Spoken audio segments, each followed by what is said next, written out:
श्री गरुड़ जी महाराज की जय। देखिए, अब 14वां अध्याय हम श्रवण करेंगे। उसमें धर्म सभा कैसी है, अर्थात धर्मराज की सभा कैसी है, उसको किसने बनाया है और वह उसमें कौन बैठता है, इसके संबंध में इसमें चर्चा की जाएगी। तो आप 14वें अध्याय का श्रवण करें। गरुड़ उवाच यमलोक कियन्मात्र कीदृशं केन्निर्मितः सभा च कीदृशी तस्यां धर्म आस्ते च केह सह ये धर्ममार्गैर्गच्छन्ति धार्मिका धर्ममन्दिरं तान् धर्मानपि मार्गाश्च धर्ममाख्या हि दयानिधे। गरुड़ बोले, प्रभु वह यमलोक कितना है, उसे किसने रचा है और उसकी सभा कैसी है जिसके साथ अपनी सभा में धर्मराज बैठते हैं। हे दयानिधे, और जो धर्मात्मा पुरुष जिस धर्म मार्ग द्वारा धर्म मंदिर में जाते हैं वह धर्म मार्ग भी कृपया मुझे सुनाइए। श्री भगवान उवाच स्मूतार्क्ष्य प्रक्ष्यामि यद्गम्यं नारदादिभिः तद्धर्मनगरं दिव्यं महापुण्यैर्वाप्यते याम्यनेरत्तयोर्मध्ये पुरं वेवस्वतस्य यत् सर्वं वज्रमयं दिव्यमभेद्यं तत्सुरासुरेः। श्री भगवान बोले, हे गरुड़, धर्मराज का नगर कोई साधारण नहीं, वहाँ तो नारद आदि ऋषि ही पहुँचते हैं। वह दिव्य नगर है, परम पुण्यों से ही वहाँ पहुँचा जा सकता है। वह दक्षिण दिशा एवं नैऋत कोण के मध्य में बसा परम दिव्य और वज्रमय है। असुर कोई भी उसका भेदन नहीं कर सकता है। चतुरस्त्रं चतुर्द्वारमुच्च प्राकारावेष्टितं योजनानां सहस्रं ही प्रमाणेन तदुच्यते। यस्मिन् पुरे अस्ति सुभगं चित्रगुप्तस्य मन्दिरं पंचाविंशति संख्याकैर्योजनैर्विस्तृतम् वह चतुष्कोण है, उसके 4 द्वार हैं, ऊंचे ऊंचे परकोटे से गिरा है, 1000 योजन विस्तार वाला है। उसके मध्य बड़ा ही सुंदर चित्रगुप्त का मंदिर है जो 25 योजन विस्तार का है। तशोच्छ्रितं महादिव्यं लोह प्राकार वेष्टितं प्रतोलीशत संचारं पताका ध्वजभूषितं विमानगण संकीर्णं गीतवादित्रनादिगीतं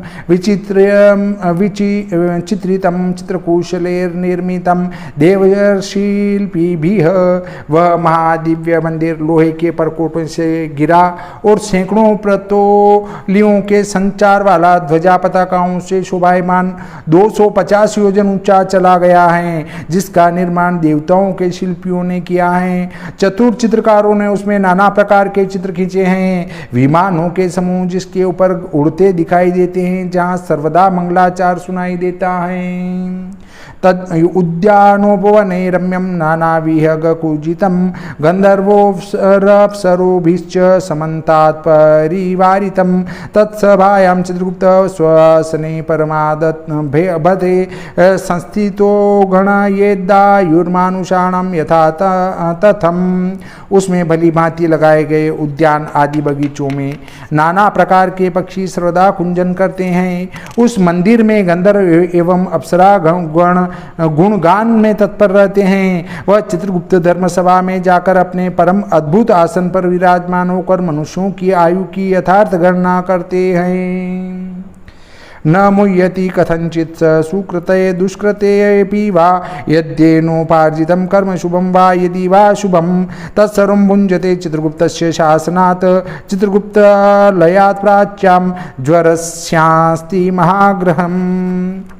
चित्रगुप्त मनुष्यों के पुण्य पापों की गणना कभी नहीं भूलते। जिसने जो कुछ शुभ अशुभ कर्म किया है उसे सही सही जानते हैं। यमलोक में चित्रगुप्त का शासन है, कर्मों के अनुसार इन्हीं के शासन से सबको फल भोगना पड़ता है। मंदिर के आसपास सारे रोगों के मकान बने हुए हैं। चित्रगुप्त के मंदिर की पूर्व की ओर ज्वर का स्थान है। दक्षिणस्यां च शूलस्य लूता विस्फोटकास्तथा पश्चिमे कालभाषस्यादजीर्णस्य रुचेस्तथा उदिच्यां राजरोगोऽस्ति पाण्डुरोगस्तथैव च ईशान्यां तु शिरोर्तिः स्यादग्नेयामस्ति मूर्छानाम् एवं दक्षिण की ओर शूल उत्ता विस्फोटक आदि का निवास है। पश्चिम की ओर कालपाश, अजीर्णता एवं अरुचि रोग हैं। उत्तर की ओर राज रोग, पांडु रोग का निवास है। ईशान कोण में शिरो रोग, अग्नि कोण में मूर्छता आदि रोग हैं। अतिसारो नैर्ते तु वायव्यम शीतदाह को एवं आदि भीरण्यश्च व्याधि भी परिवारितः। लिखते चित्रगुप्तस्तु मानुषाणाम शुभाम चित्रगुप्तालयादग्रे योजनानां च विंशतिः। निरत कोण में अतिसार एवं वायव्य कोण शीत ज्वर दाह ज्वर हैं। इसी प्रकार सब रोग व्याधियों के मकान हैं। चित्रगुप्त सभा में बैठकर मनुष्यों के शुभ लिखते रहते हैं। चित्रगुप्त जी मंदिर के 20 से 20 योजन आगे हैं। देखिए वहां पर सभी बीमारियों के मकान बने हुए हैं और जो जैसे कर्म करके वहां जाता है तो उसके जैसे हमारे जो भी मोबाइल रिचार्ज कराते हैं और हमारा चार्जिंग ख़त्म होने पे आता है और मैसेज आ जाता है भैया चार्ज कराए नहीं तो ख़त्म, आपका मोबाइल बंद हो जाएगा। उसी प्रकार वहाँ से वो हमारे चार्ज करके भेजते हैं कि इस उम्र में जाकर ये बीमारी उत्पन्न होगी, वहाँ से ही बीमारी साथ भेज देते हैं। वो बीमारी तो हमारे स्वर्ग से ही साथ आई है, परंतु वो जिस दिन का वहाँ प्रोग्रामिंग किया है, अलार्म का अगर 8 बजे का अलार्म भरा है तो 8 बजे ही बजेगा। तो उनने 15 वर्ष की आयु में बीमारी का अलार्म भरा वहां से, तो 15 वर्ष की आयु में वो बीमारी उत्पन्न होगी। अब हम कह रहे हैं कोरोना आ गया, तो वो कोरोना भी वहां से भेजा गया है कि इस व्यक्ति के इतनी आयु में जाकर वहां कोरोना उत्पन्न होगा। पूर्वमध्ये महादिव्यम धर्मराजस्य मंदिरम अस्ति रत्नमये दिव्यम विद्युज्ज्वालार्कवर्चसं 200 योजनानां च विस्तरायामतः स्फुटं 50 च प्रमाणिनि योजनानां समुच्छितम्। अब चित्रगुप्त जी के मंदिर से 20 योजन आगे धर्मराज का मंदिर है, जो रत्न आदि मणियों से जड़ित बिजली की सी चमक दमक वाला अत्यंत दिव्य है। वह मंदिर 200 योजन के विस्तार में 50 योजन ऊंचा है। धृतस्तन सहस्रेय स्ववैडूर्यमणिमण्डितं काञ्चनालङ्कृतं नानाहर्म्यं प्रसादासङ्कुलं शारदाभ्रनिभं रुक्मकलशे सुमनोहरं चित्रस्फटिकसोपानं वज्रकुट्टमशोभितं 1000 खम्भों से शोभायमान एवं वैदूर्यमणियों से जड़ित हैं। उसमें स्वर्ण से अलंकृत नाना प्रकार के महल शोभित हैं। महलों की चोटियों पर शरतकालीन अभ्रों की सी कांति वाले मनोहर कलश स्थापित हैं। उनमें चित्र विचित्र स्फटिक मणि की सीढ़ियां चमक रही हैं। हीरों से जड़ी दीवार हैं। मुक्ता जाल गवाक्षम च पताका ध्वज भूषितम घंटानक निनादाढ्यम हेमतोरणमंडितम नानाश्चर्यमयं स्वर्णकपाट शतसंकुलम नानाद्रुमलता गुल्मेर्निष्कंठ सुविराजितम। मोतियों के झालदार रोशनदान हैं। पताका ध्वजाओं से शोभायमान, जिसमें सदा घंटा एवं नगाड़े बजते रहते हैं। स्वर्ण तोरणों से मंडित हैं। सोने के बनने आश्चर्य में डालने वाले सैकड़ों कपाट लगे हैं, जिनमें बेल बूटे अनेकों द्रुम गुल्म आदि का मनोहर काम हो रहा है। एवं आदि भीरण्यश्च भूयश्ने भूषितं सदा आत्मयोग प्रभावेश्च निर्मित विश्वकर्मणा तस्मिन्नस्ति सभा दिव्या शतयोजनमायता अर्क प्रकाशा भ्राजिष्णु सर्वतः काम रूपिणी। इसी प्रकार वह अनेक आभूषणों से भूषित है, जिसे अपने योग बल से विश्वकर्मा ने बताया है। उनमें 100 योजन की सूर्य के समान प्रकाश अत्यंत दिव्य आनंदप्रद सभा है। नाति निशीता न चात्युष्णा मनसोत्यंत हर्षिण न शोको न जरा तस्यां क्षुत्पिपासे न चाप्रियम। सर्वे कामा स्थिता यास्याम ये दिव्या ये च मानुषा रसवच्च प्रभुतम च भक्ष्यम भोज्यम च सर्वशः। वह सभा स्थल न बहुत शीतल है न गर्म, शोक जरा क्षुधा पिपासा आदि रहित एवं अत्यंत प्रिय वह सभा स्थल मन को अत्यंत हर्षदायक हैं। जिस सभा में देवता तथा मनुष्यों की सब प्रकार की कामना पूर्ण करने वाले सब पदार्थ सर्वदा उपस्थित रहते हैं और रसीले भक्ष्य भोज्य आदि पदार्थों की वहाँ कुछ कमी नहीं है। रसवंती च तोयानि शीतान्युष्णानि च एव हि पुण्या शब्दादस्तस्यां नित्यं कामफलद्रुमाः असंवादा च सातार्क्ष्य रम्या कामगमा सभा दीर्घकालं तपस्तप्त्वा निर्मिता विश्वकर्मणा। शीतल अथवा उष्ण जैसा चाहिए परम स्वादिष्ट मधुर जल वहाँ सदा मौजूद हैं। बड़े मधुर शब्दों से जहाँ स्वागत होता है वहाँ मन इच्छित उत्तम फल देने वाले वृक्ष हैं। हे गरुड़, वह सभा किसी प्रकार की पीड़ा बाधा नहीं पहुँचाती, बड़ी मनोहर कामना पूर्ण करने वाली हैं, जिसे विश्वकर्मा ने दीर्घकाल तक तप करके बनाया है। तामोग्र तपसो यान्ति सुव्रता सत्यवादिनः शांता संन्यासिनः सिद्धा पूता पूतेन कर्मणा सर्वं भास्वर देहास्ते अलंकृता वीरजाम्बरा स्वकृतेः कर्मभि पुण्यस्तत्र तिष्ठन्ति भूषिता। उस सभा में बड़े तपस्वी सदाचारी सत्यवादी शांत सन्यासी सवित्र कर्मकर्ता सिद्ध एवं पवित्र आत्मा ही प्रवेश करते हैं। परम निर्मल वस्त्रधारी प्रकाशमय शरीर वाले अलंकृत भूषित पुरुष ही उस सभा में अपने पुण्य कर्मों के द्वारा वहाँ निवास करते हैं। तस्यां सधर्मो भगवानासन्ने अनेपशे शुभे दशयोजन विस्तीर्ण सर्वेत्नेह सुमंडिते उपविष्टस्ततां श्रेष्ठच्छत्र शोभितमस्तकः कुंडललंकृत श्रीमान महा मुकुटमंडितः। उस सभा में 10 योजन विस्तार वाले रत्न जटित शुभ एवं अद्भुत सिंहासन पर भगवान विराजमान हैं। सर्वश्रेष्ठ धर्मराज के मस्तक पर छत्र शोभित, कानों में कुंडल छलक रहे हैं, मस्तक महा मुकुट मंडित हैं। सर्वालंकार संयुक्तो नीलमेघ समप्रभः बालव्यजन हस्ताभिरप्सरोभोश्च विजितः गंधर्वाणां समूहाश्च संगश्चाप्यप्सरोगणः गीतवादित्र नृत्याद्येह परितः सेवयन्ति तमः। सर्व प्रकार के अलंकृत धारण किए हुए नीले मेघ के समान कांतिमान, जिनकी अप्सराएं छोटे छोटे पंखे एवं चंवर हाथ में लेकर वायु कर रही हैं, उनकी गंधर्व गण अप्सराएं मिलकर गीत वाद्य एवं नृत्य आदि से सदा सेवा कर रही हैं। मृत्युनापाशस्तेन कालेन च बलीयसा चित्रगुप्तेन चित्रेण कृतान्तेन निषेवितः पाशदंडधरे रुग्रेह निर्देशवशवर्तिभिः आत्मतुल्यबलेर्नाना सुभटेः परिवारित। हाथ में पाश धारण किए मृत्यु बलवान काल चित्र चित्रगुप्त एवं कृतांत द्वारा सेवित हैं। अनेक दूत आज्ञावशवर्ती आत्मतुल्य बलवान पाश एवं दंड उठाए नाना सुभटों से सेवित हैं। अग्निस्वातश्च पितरः सोमपाश्चोष्मापाश्च ये स्वधावन्तो वर्हिषदो मूर्ताश्च ये खग अर्यमाद्या पितृगणा मूर्तिमन्तस्तथा परे सर्वे ते मुनिभिः सार्धं धर्मराजमुपासते। और हे गरुड़, अग्निस्वात सोमया उष्मया स्वधावंत बरीषद नाम के पितृगण मूर्त एवं अमूर्त सभी अर्यमा आदि पितृगण और अन्य मूर्तिमान पितर सब मुनियों सहित मिलकर धर्मराज की उपासना करते हैं। अत्रिर्वशिष्ठ पुलहो दक्ष क्रतुरथांगिरा जामदग्न्यो भृगुश्चे पुलस्त्यागस्त्य नारदा एते चान्ये च बहवः पितृराज सभासदः न शक्त्या परिसंख्यातु नामभिः कर्मभिस्तथा।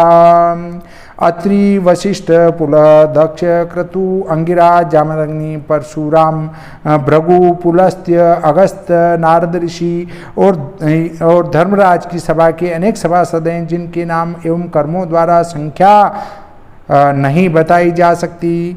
व्याख्या भीर धर्म शास्त्राणां निर्णेतारो यथा तथम सेवन्ते धर्मराजं ते शासनात् परमेष्ठिनः राजानः सूर्यवंशीया सोमवंश्यास्तथा परे सभाया धर्मराजान्ते धर्मज्ञाः पर्युपासते।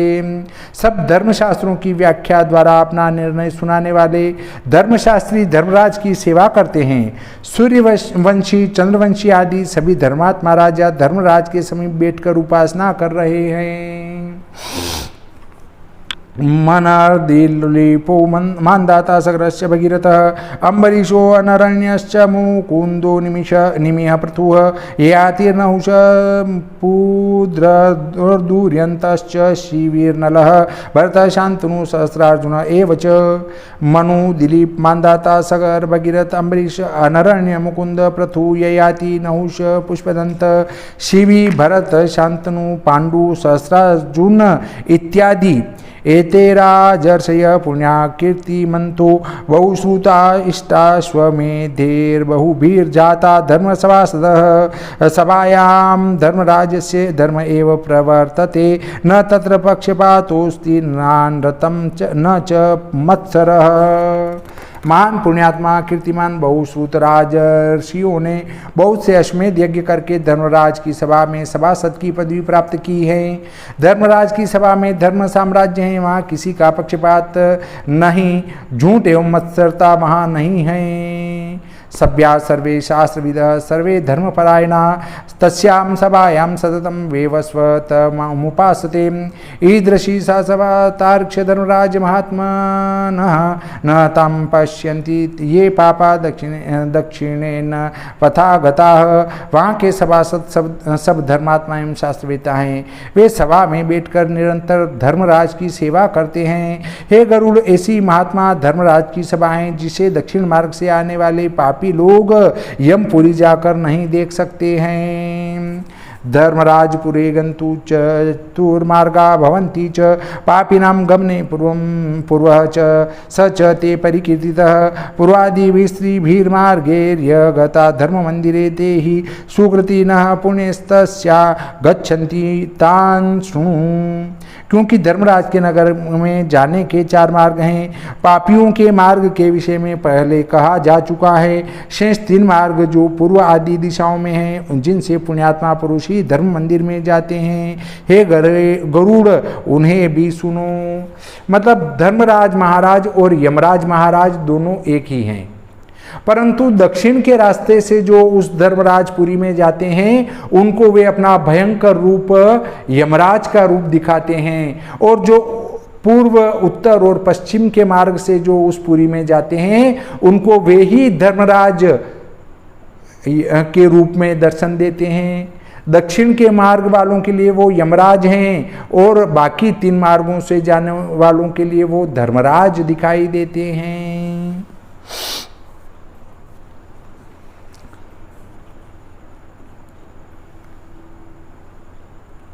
धर्मराजपुरे गन्तु चतुर्मार्गा भवन्ति च पापिनां गमने पूर्वः स च ते परिकीर्तितः पूर्वादिभिः स्त्रीभिर्मार्गैर्य गता धर्ममन्दिरे ते हि सुकृतिनः पुण्यस्तस्यां गच्छन्ति तान् शृणु। क्योंकि धर्मराज के नगर में जाने के 4 मार्ग हैं। पापियों के मार्ग के विषय में पहले कहा जा चुका है कि पापी दक्षिण मार्ग से आते हैं। शेष 3 मार्ग जो पूर्वादि दिशाओं में, जिनसे पुण्यात्मा पुरुष ही धर्म मंदिर में जाते हैं। हे गरुड़, ने भी सुनो। पूर्वमार्गस्तु तत्रेक सर्वभोग समन्वितः पारिजात तरुच्छायादि तोरणं मंडितः विमानगण संकीर्णो हंसावली विराजितः विद्रुमाराम संकीर्णं पीयूष द्रव संयुतः। उस पूर्व दिशा का मार्ग सब प्रकार भोज्य पेय पदार्थों से पूर्ण है और कल्प वृक्षों से घनी शीतल छाया से आच्छादित रत्नों से शोभायमान है। अनेकों विमान हर समय वहाँ चलते दिखाई देते हैं। हंसों की पंक्तियों से सुशोभित विद्रुम मणि मंडित आराम है, जहाँ हर समय अमृत की बूंदें बरसती हैं। तेन ब्रह्मर्षयो यान्ति पुण्या राजर्षयो मलाः अप्सरो गणगन्धर्व विद्याधर्महोरगाः देवताराधकाश्चान्ये शिवा भक्तिपरायणः ग्रीष्मे प्रपादानरता माघे काष्ठप्रदायिनः। इस मार्ग द्वारा पुण्यात्मा तथा निर्मल ब्रह्मर्षि राजर्षि अप्सराओं के गण गंधर्व विद्याधर महोरग आदि जाते हैं और भी देवताओं के आराधक एवं शिव भक्त और जेठ आषाढ़ महीनों में प्याऊ लगवाने वाले माघ महीने में काष्ठ दान करने वाले जाते हैं। विश्रामयन्ति वर्षासु विरक्तान्दान मानतः दुःखी तस्यामृतं ब्रूते ददते अश्रमं तु ये सत्य धर्मरता ये च क्रोधलोभ विवर्जितः पितृमात्रसु ये भक्ता गुरु शुश्रूषणे रता। जो बरसात में विरागी महात्माओं को दान मान पूर्वक विश्राम देते हैं और दुखी पुरुषों को अमृतमय मीठा बोलकर आश्रय देते हैं, जो सत्यवादी महात्मा क्रोध लोभ से रहित पिता गुरु के भक्त एवं सेवा करने वाले हों। भूमिदा ग्रहदा गोदा विद्या दान प्रदायिका पुराण वक्त्र श्रोतार पारायण परायणा एते सुकृतिनश्चान्ये पूर्वद्वारे विशन्ति च यान्ति धर्मसभायां ते सुशीला शुद्ध बुद्धयः। जो भूमि घर विद्या गो आदि का दान करने वाले पुराणों की कथा करने वाले एवं सुनने वाले सप्ताह आदि पारायण करने वाले पुण्यात्मजन तथा और भी सुशील सुबुद्धि सज्जन धर्मराज की सभा में उस पूर्व द्वार से प्रवेश करते हैं। द्वितीय स्तुतोरो मार्गो महारथ शतेर्व्रतः नरयान समायुक्तो हरिचंदन मंडितः हंस सारस संकीर्णश्च क्रवाकोपशोभितः अमृत द्रव संपूर्णस्तत्र भाति सरोवरः।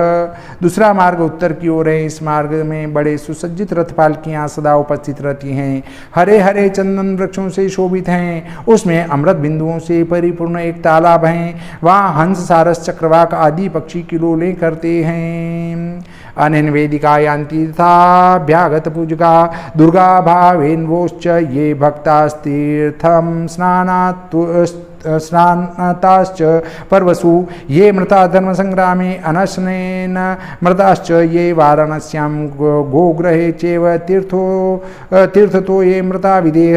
इस मार्ग द्वारा वेद पाठी एवं अतिथि अभ्यागतों का सत्कार करने वाले, दुर्गा तथा सूर्य के भक्त, पर्वों में तीर्थों का स्नान करने वाले और धर्म युद्ध से वीरगति पाने वाले, अनशन व्रत द्वारा प्राण छोड़ने वाले, काशी में मृत्यु पाने वाले, गो को संकट से छुड़ाने के लिए प्राण देने वाले, तीर्थ में प्राण छोड़ने वाले, अर्थात तीर्थ में जो मर जाते हैं वे भी जो है उत्तर के द्वार से जाते हैं। ब्राह्मणार्थे स्वामी कार्य क्षेत्रेषु ये मृता देव विध्वंसे योगाभ्यासे न ये मृता सत्पात्र पूजका नित्यम महादान रताश्च ये प्रविशन्तुत्तरे द्वारे यान्ति धर्मसभाया सभां च ते।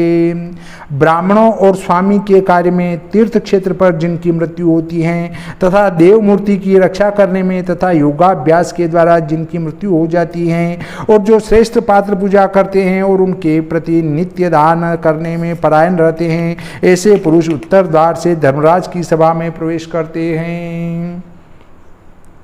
तृतीय पश्चिमो मार्गो रत्न मंदिर मंडित सुधारस सदा पूर्ण दीर्घकाभिर्विराजित एरावत कुलोद्भूत मत मातंग संकुल उच्चे श्रवा समोत्पन्न हय रत्न समन्वित। तीसरा मार्ग पश्चिम मार्ग है, जो अनेकों अमृत रस से पूर्ण वापियों बावड़ियों से युक्त हैं। इस मार्ग पर एरावत के कुल से उत्पन्न हुए मत हाथी एवं उच्चे श्रवा अश्व से उत्पन्न रत्न अश्व स्थित हैं। एतेनात्मा परा यान्ति सच्छास्त्र परिचिंतका अनन्य विष्णु भक्ताश्च गायत्री मंत्र जापका परहिंसा परद्रव्य परवाद परंमुखा स्वदार निर्ता साग्निका वेद पाठ का आत्मचिंतन करने वाले श्रेष्ठ शास्त्रों का विचार कर अनन्य विष्णु भक्त एवं गायत्री मंत्र को जपने वाले पुरुष ही इस मार्ग से हाथी घोड़ों पर चढ़कर सभा में जाते हैं। जो परहिंसा, परद्रव्य लोभ, पर निंदा से परांगमुख रह अपने कलत रही संतुष्ट रहते, जो यज्ञ हवन एवं वेद शास्त्रों के स्वाध्याय में निरत हैं, ब्रह्मचर्य व्रत धरा वानप्रस्थास्तपस्विनः श्रीपाद संन्यास परा समलोष्टाश्म कांचना ज्ञान वैराग्य संपन्ना सर्वभूता अहिते रता शिव विष्णु व्रतकरा कर्म ब्रह्म समर्पकाः। ब्रह्मचर्य व्रत धारण करने वाले वानप्रस्थी तपस्वी एवं परद्रव्य हरण को धूल समझकर त्याग देने वाले सन्यासी, ज्ञान वैराग्य संपन्न सर्वभूतों के हित चिंतक, शिव विष्णु का व्रत करने वाले, अपने कर्मों को ब्रह्म समर्पण करने वाले, ऋणे स्त्री भीर विनिर्मुक्ता पंचयज्ञ रता सदा पितृणाम श्राद्ध दातार काले संध्या उपासका नीच संग विनिर्मुक्ता सत्संगति परायणा एते अप्सरो गणैर्युक्ता विमानवर संस्थिता। तीनों प्रकार के ऋणों से मुक्त, पंचमहायज्ञ करने वाले, पितरों के श्राद्ध करने वाले, समय पर संध्या उपासना करने वाले, नीच संगति में न पड़ने वाले, श्रेष्ठ पुरुषों की संगति करने वाले, पुरुष अप्सरा गणों से युक्त हो सुंदर विमानों में बैठकर सुधापानम प्रकुर्वन्तो यान्ति ते धर्म मंदिरम विशन्ति पश्चिमे द्वारे यान्ति धर्म सभान्तरे यमस्तानागतान् दृष्ट्वा स्वागतं वदते मुहुः समुत्थानं च कुरुते तेषां गच्छति सम्मुखम्। अमृत पान करते हुए धर्मराज की सभा में पश्चिम द्वार से प्रवेश करते हैं। इस प्रकार तीनों द्वार से आते हुए धर्मात्माओं को देखकर स्वयं धर्मराज उठकर सामने आ जाते और स्वागत करते हैं। ऐसे लोग जो धर्मात्मा उस पुरी में जाते हैं, पूर्व द्वार, उत्तर द्वार और पश्चिम द्वार से जो भी धर्म सभा में आते हैं, धर्मराज महाराज भी उठकर उनका सम्मान करके बिठाते हैं। तदा चतुर्भुजो भूत्वा शंखचक्रदासी भृत पुण्य कर्मरतानां च स्नेहान् मित्रवदाचरेत सिंहासनं च ददते नमस्कारं करोति च पद्यार्घ्यं कुरुते पश्चात् पूजिते चंदनादिभिः। तब धर्मराज चतुर्भुज होकर शंख चक्र गदा तलवार धारण करके पुण्यात्माओं को बड़े प्रेम से मित्र की भांति मिलते हैं और उन्हें सिंहासन देकर नमस्कार कर पाद्य अर्घ्य चंदन आदि द्रव्यों से उनकी पूजा करते हैं। नमस्कुर्वन्तु भो सभ्या ज्ञानिनं परमादरात् एष मे मंडलम भित्वा ब्रह्मलोकं प्रयास्यति। भो भो बुद्धिमतां श्रेष्ठ नरक क्लेशभिरव भवद्भिः पुण्यर्देवत्वं सुखदायकम्। अपने सभासदों से कहते हैं कि इन ज्ञानी पुरुषों को परम आदरपूर्वक नमस्कार करो, क्योंकि ये मेरे मंडल को भेदन कर ब्रह्मलोक जाने वाले हैं। फिर पुण्यात्माओं से कहता है कि हे बुद्धिमानों में परम श्रेष्ठ एवं नरक के क्लेशों को समझने वाले, आप लोगों ने अपने पुण्यों द्वारा सुखदायक देवत्व सिद्ध किया है। मानुषम दुर्लभ प्राप्य नित्यम यस्तु न साधयेत स याति नरकम घोरम को अन्यस्तमाद चेतनः। अस्थिरेण शरीरेण यो अस्थिरेश्च धनादिभ्यः संचिनोति स्थिरं धर्मं स एको बुद्धिमान नराः। जो पुरुष दुर्लभ जन्म पाकर उसे सिद्ध नहीं करता वह घोर नरक में पड़ता है। उससे बढ़कर मूर्ख कौन है? इस नाशवान शरीर के द्वारा नाशवान धन से अनश्वर धर्म को संचय करता है, वही बुद्धिमान है। तथा तस्मात् सर्व प्रयत्न कर्तव्यो धर्म संचयः गच्छध्वं पुण्यवत्सानं सर्वभोग समन्वितम् इति धर्मवच श्रुत्वा तं प्रणम्यं सभां च ताम् अम्रे पूज्यमानास्ते स्तूयमाना सुरेश्वर। जो पुरुष दुर्लभ जन्म पाकर उससे सिद्ध नहीं करता वह घोर नरक में पड़ता है। उससे बढ़कर मूर्ख कौन है? इस नाशवान शरीर के द्वारा नाशवान धन से अनश्वर धर्म को संचय करता है, वही बुद्धिमान है। इस कारण सर्वथा प्रयत्न करके धर्म संचय करना उत्तम है। अतः आप लोग सब भोगों से संयुक्त पुण्यात्माओं के स्थान पर जाएं। धर्मराज के ऐसे वचन सुनकर सभा को प्रणाम करके देवता एवं मुनीश्वरों से पूजा प्राप्त करके विमान गण संकीर्ण प्रयांति परमं पदम केचिद् धर्म सभायां हि तिष्ठन्ति परमादरात् उषित्वा तत्र कल्पान्तं भुक्त्वा भोगान् मानुषान् प्राप्नोति पुण्यशेषेण मानुष्यं पुण्यदर्शनं महाधनी च सर्वज्ञ सर्वशास्त्र विशारदः पुनः स्वात्मविचारेण ततो याति परां गतिम् एतते कथितं सर्वं त्वया पृष्टं यमालयम् इदं श्रवन्नरो भक्त्या धर्मराज सभां व्रजेत। विमानों में बैठकर परम पद को प्राप्त होते हैं, उनमें से कुछ उस सभा के में आदर पूर्वक रह जाते, वहाँ कल्प पर्यंत रहकर देवताओं के भोग प्राप्त करके शेष पुण्यों से फिर दुर्लभ मनुष्य जन्म को प्राप्त करते हैं। जहाँ धनवान सर्वज्ञ धर्मशास्त्र विशारद होकर पुनः आत्म तत्व चिंतन कर परम गति प्राप्त करते हैं। भगवान कहते हैं कि ये गरुड़, तुमने जो यमलोक के विषय में पूछा था वह सब मैंने सुना दिया। इसको कोई युक्ति एवं श्रद्धा से सुनाता है वह धर्मराज की सभा में जाता है। सुनने और सुनाने वाला दोनों ही धर्म सभा में जाते हैं। श्री गरुड़ पुराणे भाषा टिकायम धर्मराज नगर निरूपणे नाम चतुर्दशोऽध्याय। बोले श्री गरुड़ जी महाराज की जय।